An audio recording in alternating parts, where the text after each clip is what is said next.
Hello and welcome back to Quattro Sports Podcast. On this episode, we'll be talking about some NHL 2023 playoff predictions. As you see, Eric and I have a list of the top 5 teams who we think have the best chance of making it to the Cup Final. So today's episode is only going to be featuring Eric. Eric, how you doing?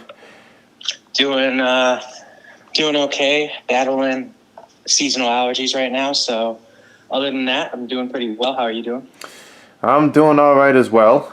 We'll spend this episode without Joe. He'll be on the next one for sure, though, as this one will focus obviously on hockey.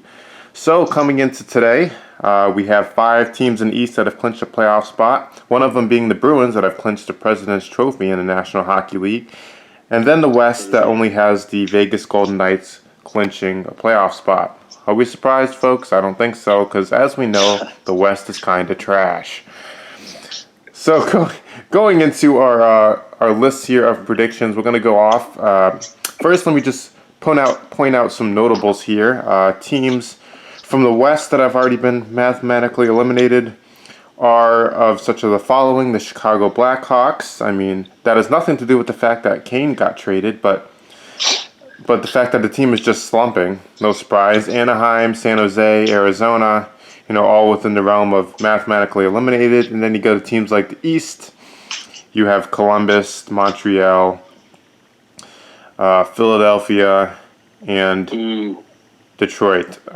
So, like I said, it's only going to be mounting up after today and tomorrow, as we're literally in the last week pretty much of the season. And then we have playoffs, which are going to be very entertaining. So let's look at these lists here that Eric and I have pulled up. As you can see, the first 3 teams are similar.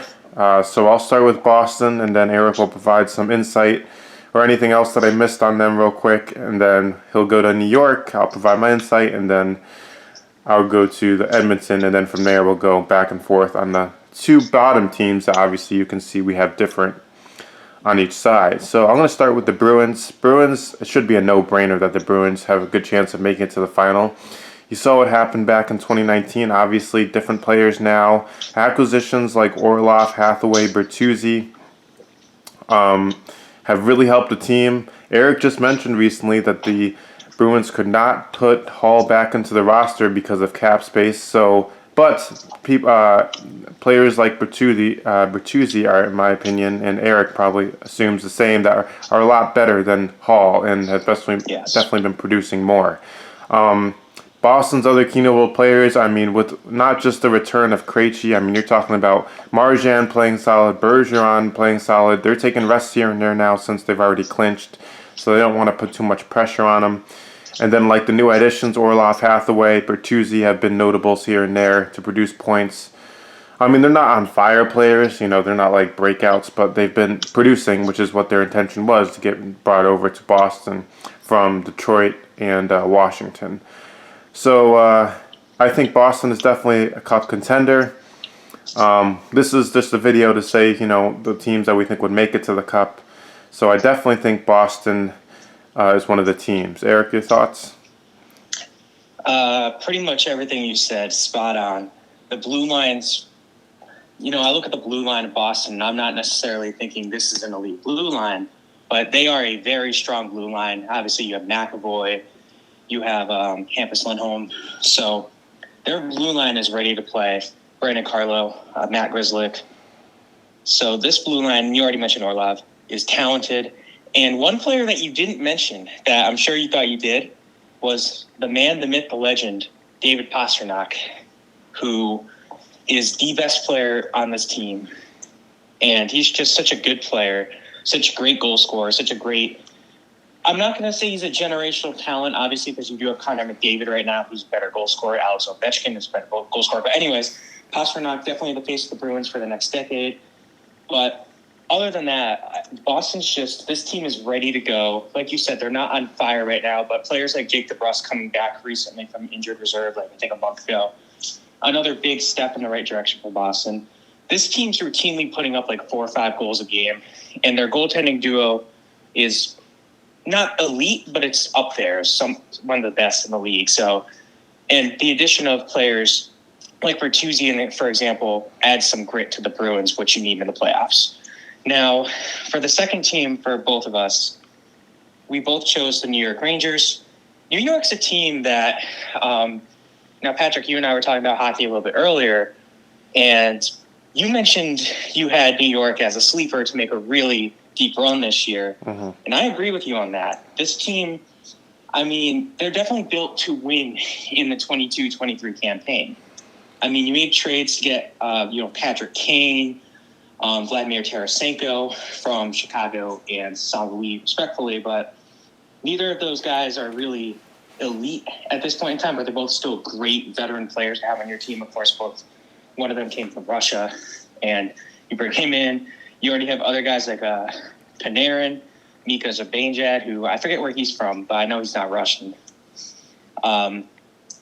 You're seeing some other guys step forward. Of course, Barclay Goodrow is one of the most underrated players because he doesn't score goals, but he's so good when it comes to defense. And he's just I think he's an alternate for the team. He's a great alternate captain to have.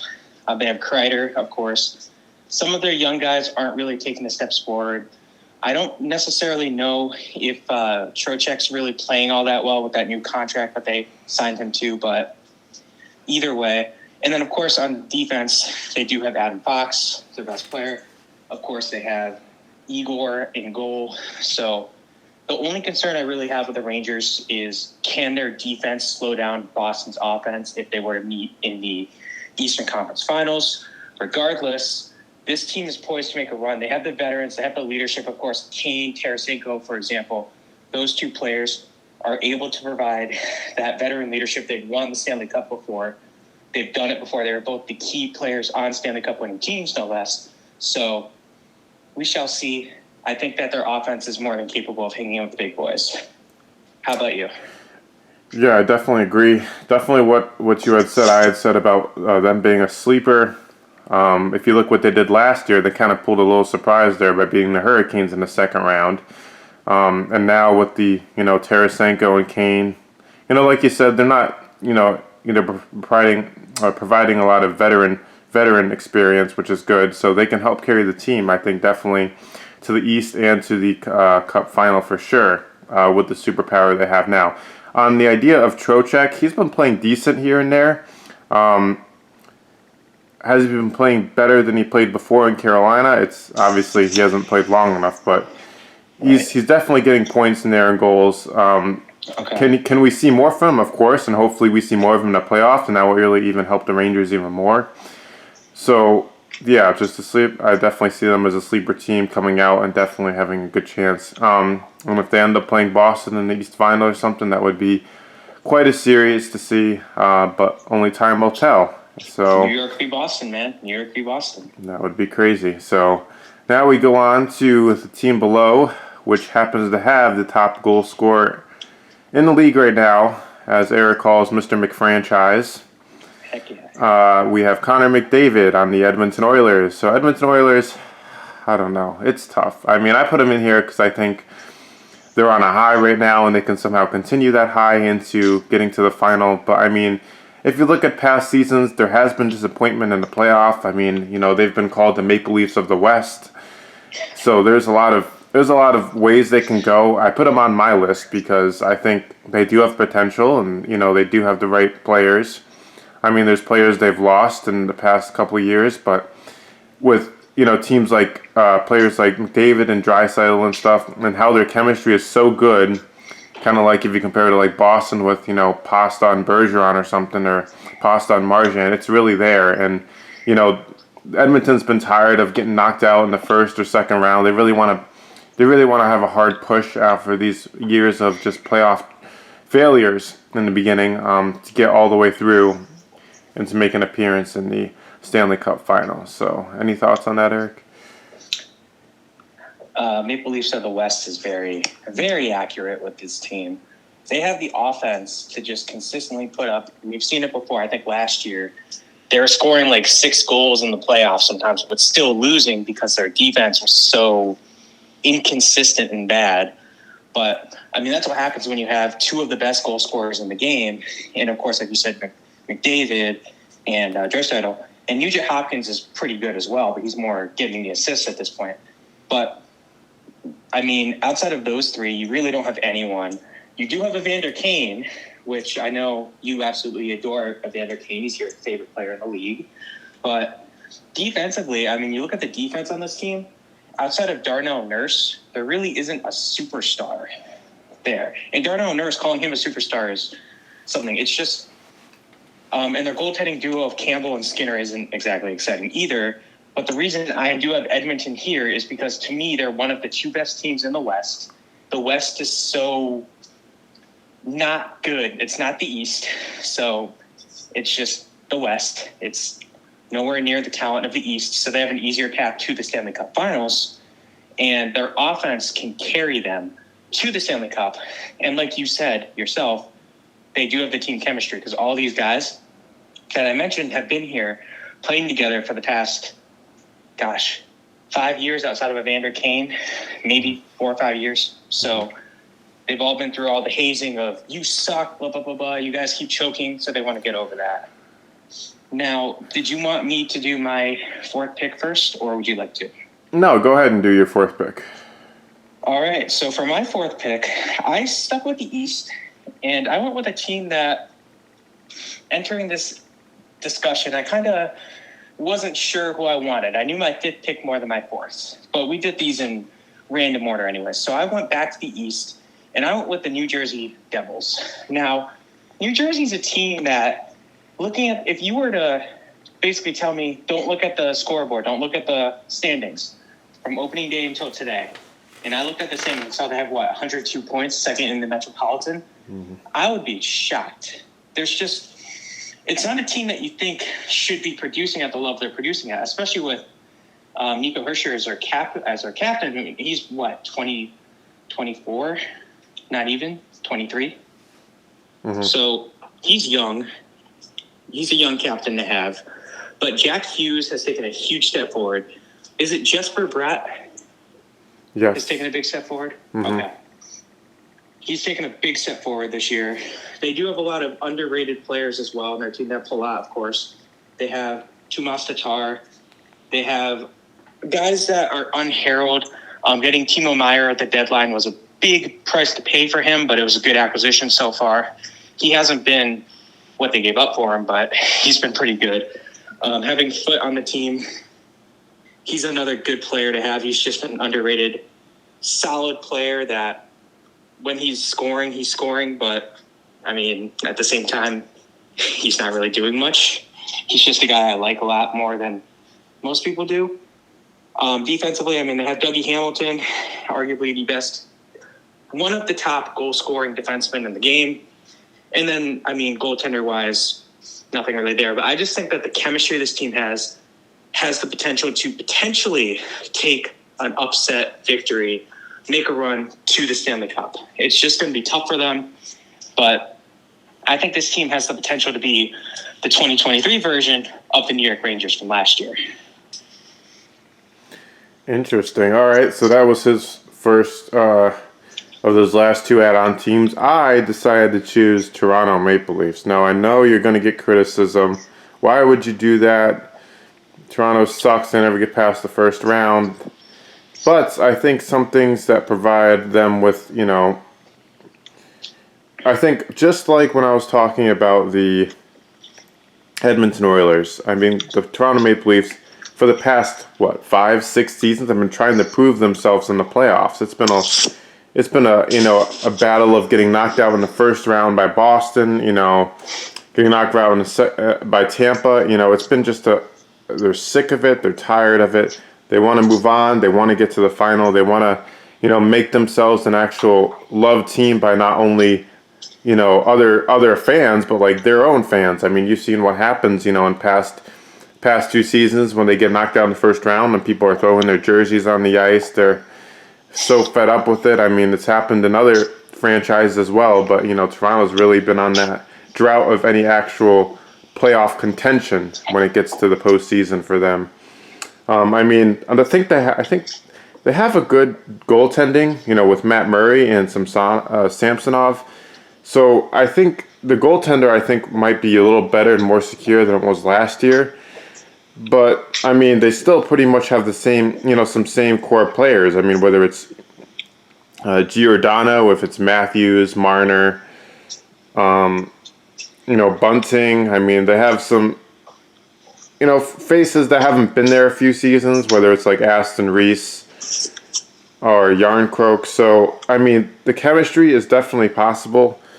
The reason why they're not, kind of in a top of my list. I mean, not like this list rank matters, but if I had to rank them, they definitely be probably the number 5, because it's really just I kind of just threw them out on there to be like, yeah, it's possible for sure, but they have to have the right pieces together. And kind of like Eric was talking about with the Devils and stuff, they have players that have been hitting it off recently. That's not just Matthews, so they have a chance at it, and they've already secured a playoff spot. So now it's a matter of proving to the city that they can get past the first round and potentially go to the Cup Finals. So with that, I go to my last of the 5 teams that I picked, and it's the Colorado Avalanche. I mean, they have potential, they have chemistry, their fast-paced gameplay is, just obviously very astounding and very good. The one thing that I'm worried about Colorado is their physicality. Yes, they're a fast-paced, good passing team. You got amazing stick handling by McKinnon, Rantanen, but then you get the physical aspects. So let's say they played the Boston Bruins in the Stanley Cup Final. Boston, I think definitely, or even New York Rangers, have a physical aspect that I think is greater than the Colorado Avalanche. They have the legs, they have the skill, but they don't have the strength and physicality to go against, heavyweight teams, whether it be Boston, the Rangers.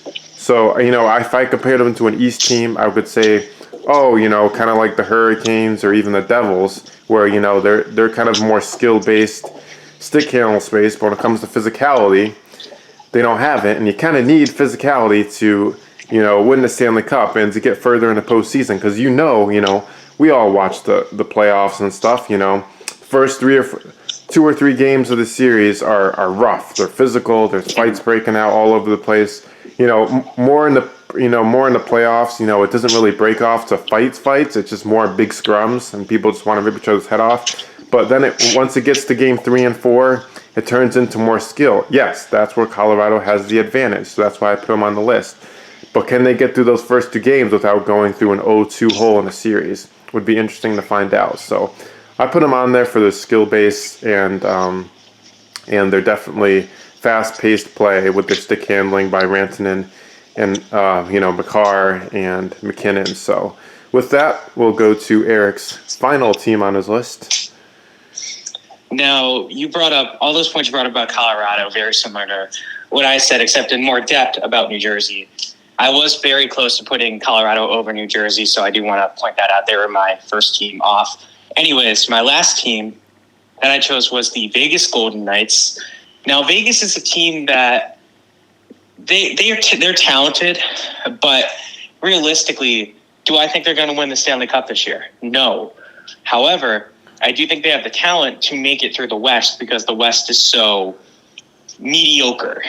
Now, of course, part of the issue with them is the fact that their captain, Mark Stone, is out. Last I saw, they still haven't announced anything about his return from back surgery. So who knows if he'll even be back in time for the playoffs. I doubt it at this point. Would he be back in time for a potential Stanley Cup appearance? Maybe, but we don't really know. But the team has enough talent outside of him to take a step up. Of course, you have guys like the corn dog man himself, Mr. Phil Kessel, who has the potential to step into that mentor veteran role. He's been to the Stanley Cup before. He's won the Stanley Cup before. He's been around.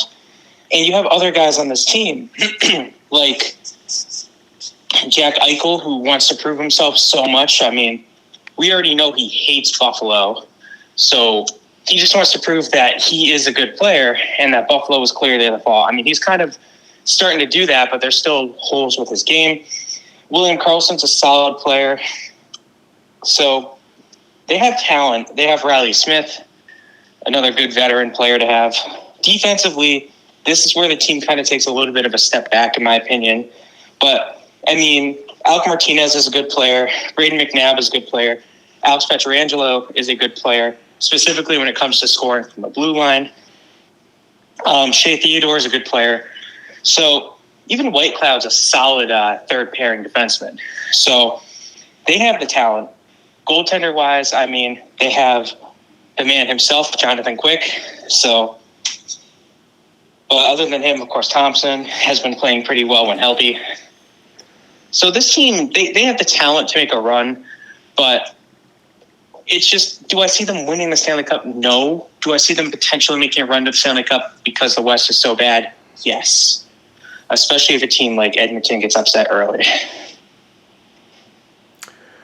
All right. So there you have Eric's final two, New Jersey and Vegas. And then I talked about my two, Maple Leafs and Colorado. So those are kind of the 5 teams that we each think have the best chance of going to the final.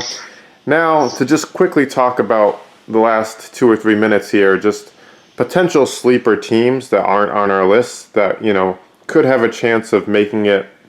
Let's just say, we'll say teams that could have making it far in the playoffs and potentially the Cup final at a very high, far range. I mean, teams like the Seattle Kraken, for example, are very interesting. The Seattle Kraken, surprisingly, I don't know if Eric knows this, in the next 2 days have a chance at clinching a playoff spot. In their second year as a franchise. I mean, this is nothing like Vegas that went all the way to the final in their first year, but for in 2 years to go from a crap team that they did have last year, which I do admit, but then getting rid of Giordano all the way, and players like Yanni Gourde, Matty Beniers have stepped up. This team has got a little grit in it, not a lot at all. So they're kind of a young, very young Colorado team if I were to compare them. So they have potential to get far in the playoffs. This would be one of the sleeper teams from the West that I would see. And with their, you know, the skill they have, I mean, that, you know, home ice to them is definitely, of what I've seen watching a bunch of their games this season, isn't as big of a deal as it is to other teams, because they've lost plenty of times this season on home ice. So they could be a team that thrives on the away team fans and the away games to get, you know, much needed points if they clinch a playoff spot. So this will be huge. The West would be definitely one of my sleeper teams. Eric, do you have any team in the West that you could see as a sleeper besides the Kraken? Or if you want to touch on the Kraken, go ahead. Shout out, of course, to Colorado. You already discussed them, so I'm not going to go into detail on Colorado. But like I said, they were my next team that I would have listed. My sleeper team, though, from the West, definitely a team that I think has potential, and that's the Minnesota Wild. Minnesota probably would be my 7th team if I were to actually be ranking. But Minnesota, I mean, the problem for them is Kaprizov's still injured, so who knows. But other than that, they have the grit to actually be able to be a pesky team in the playoffs. I mean, when you have Ryan Reeves, you're able to do that. So they have Zuccarello still. The problem outside of those guys, and of course you have Joel Eriksson Ek, who has been taking a step forward, and Marcus Foligno, also a solid veteran. The problem with this team is they need to control the pace of play to actually make a run in the playoffs, specifically on the defensive side, where you have Spurgeon, you have Klingberg, who they recently traded for the deadline, you have Dumba. So the real question is, can that defense with Marc-Andre Fleury in net hold back the offense from other heavyweight West teams? I don't think so. But if they're able to do it, the team has enough grit to be a complete pest and bring a team like Colorado, bring a team, even if they make it to the Stanley Cup, bring a team like Boston to 7 games, because they are so pesky. They can get in your face. They're not afraid to. If they can control the pace of play, like I said, this is a team that has the potential to make a deep run from the West. All right, so there's Eric's thoughts going on to the East. To be honest, other than, like I already mentioned earlier, and we already talked about the Rangers being a sleeper team, none of the others below the Rangers do I really see having a chance. I mean, I think Tampa Bay doesn't really have it to go back to the final. The Islanders really don't have it there. They're kind of just lucky if they make it in, and they're probably just going to get knocked out in the first round by a higher seed. Then you have the Penguins, kind of the same idea, and then everybody below the Penguins, such as the Panthers that are looking outside, or on the outside looking in, the Senators, They just no. It's just the Rangers are the only one I see as the sleeper. But they've already, there's already a good chance they're making the playoffs. So I mean, I don't have any other sleeper teams in mind. Do you at all, Eric? Shout out to Carolina. Not really a sleeper, but if they can get healthy, they have a chance to make a run. The thing with them is health, of course. I know before we started the video, I asked you about their health, and you kind of confirmed what I thought, that they were dealing with a lot of injuries right now. So there's that. But, I mean, if I were to give you a sleeper, if I want to give you a real dark horse sleeper team, I would go with the Ottawa Senators, and that's a real dark horse. Obviously, they're on the outside of the playoff picture by a decent amount, 5 points right now. Mm-hmm. But I think that this team, they're young enough with the veterans that if they make the playoffs, they do have the potential to make a push. It's just you're asking a lot. But maybe it's me being a Flyers fan saying I want to see Claude Giroux win the Stanley Cup before he retires. Who knows? But I just think, you have other guys on that team, like DeBrincat, who I like. You got Norris, who's a solid player. But I think he's hurt, if I remember correctly, with Norris. You have one of my least favorite players in the league, in Brady Tkachuk. And you have, of course, Tim Stützle, who, one of my favorite players, obviously. Love watching him play. On the defensive side, they do have some decent players, but Chikrin, of course, being a big name. Shabbat, of course, being a big name. But other than that, it's a lot of younger guys. And Hamonic. And then in the goaltender, that's where their big issue is. I mean, I do think Matt Sogard will be a solid goaltender, but not this year. So I think if I wanted to give you my real absolute dark horse, if this team seeks into the playoffs, they can make a lot of noise. It's them. It's the Ottawa Senators. All right, so Eric picks Ottawa as a potential sleeper if they happen to make it in with the 5 points they are out of a spot that's occupied by the Pittsburgh Penguins. So we'll see how that works. Hopefully they do. That's pretty much all we have for this video. Like I said, there's our 5 predictions that we each made, and then of course we talked about a few sleepers there, and the acquisitions of some of those teams on the board there that could potentially make differences, that the team has potential to get to the Cup Final. So that will do it for this podcast. This is the 4th podcast of course, many more to go. Next week will most likely feature Eric and Joe doing a separate video, either on football or baseball. That will be determined in the coming days. And I will take probably a week off and join you the following week with either a hockey video or a baseball video on how the season of MLB is going so far. So, Eric, thanks for joining me on this episode. Hey, thank you for having me. It's fun to talk some hockey. All right, and we'll see you guys, or I should say I won't. Eric and Joe will talk to you guys probably next week. So comment, rate, and subscribe, and you all have a nice day.